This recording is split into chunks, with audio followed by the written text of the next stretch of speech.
building confidence, motivation, and intention. You should be constantly feeding yourself positivity. So outsource encouragement. Get other people to tell you how great you are all the time. You should be having people around you who are going to build you up, support you, and tell you how cool your ideas are. So get those people on board, even if that means hiring them like a coach.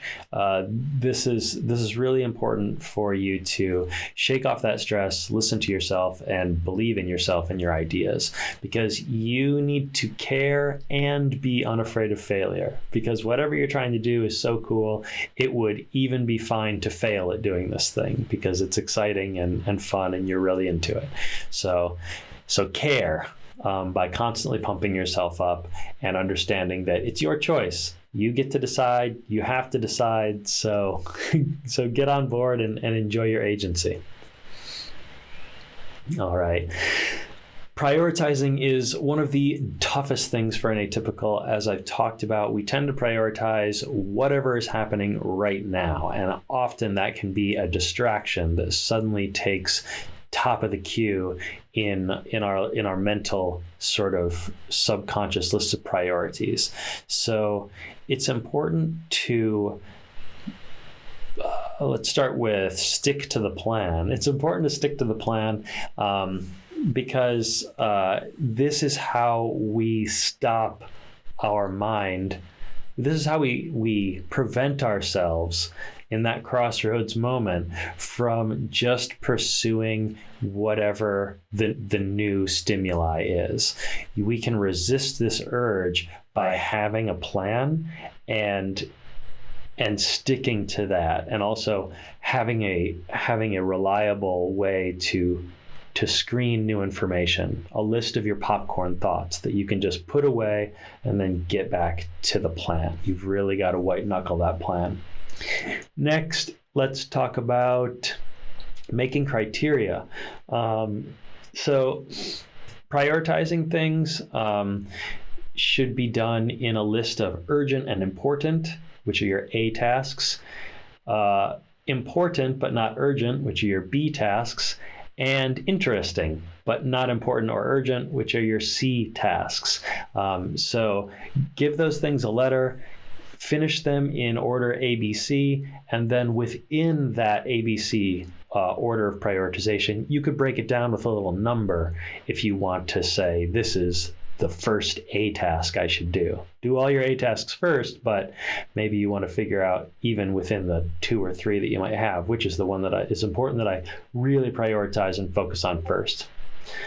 Finally, there is the palate cleanser, which is a quick action that can help you reset and resume your intended activity for when you do get caught focusing on something that isn't necessarily part of the plan. Maybe you need to get up out of your workstation, take a little walk, get a glass of water, and just have the palate of your brain cleansed so that you can get back to the plan with the proper focus and attention.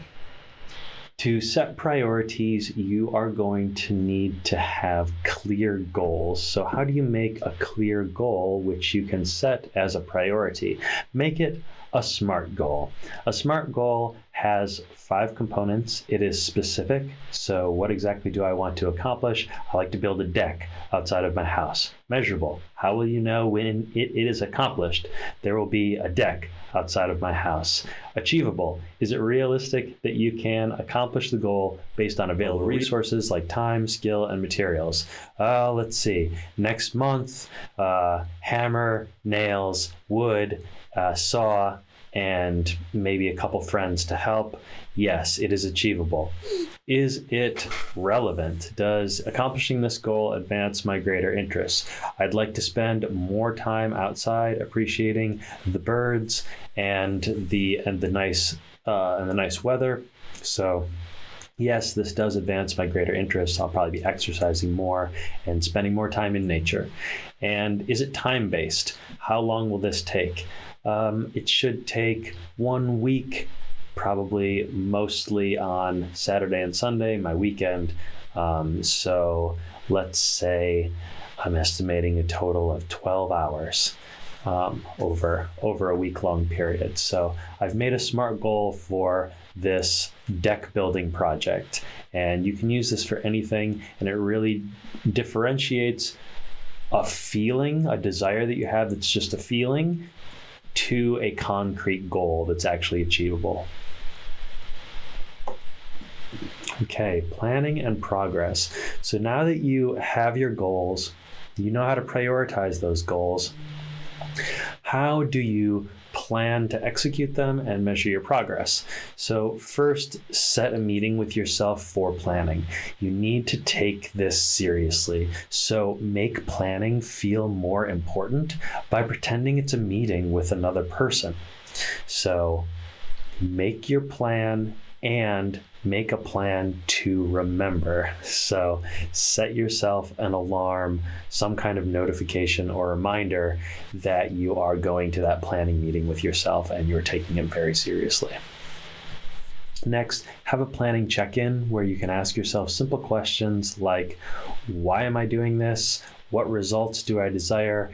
And what are the steps? And most importantly, is the next step clear and vivid in my mind? Then you'll want to plan in reverse. So start with the deadline when you want to have this finished and work backwards to the present, setting milestones as you go, just like with all your other deadlines. Then there are a few problems that interfere with planning. That's mostly lack of a plan, lack of a clear plan in particular.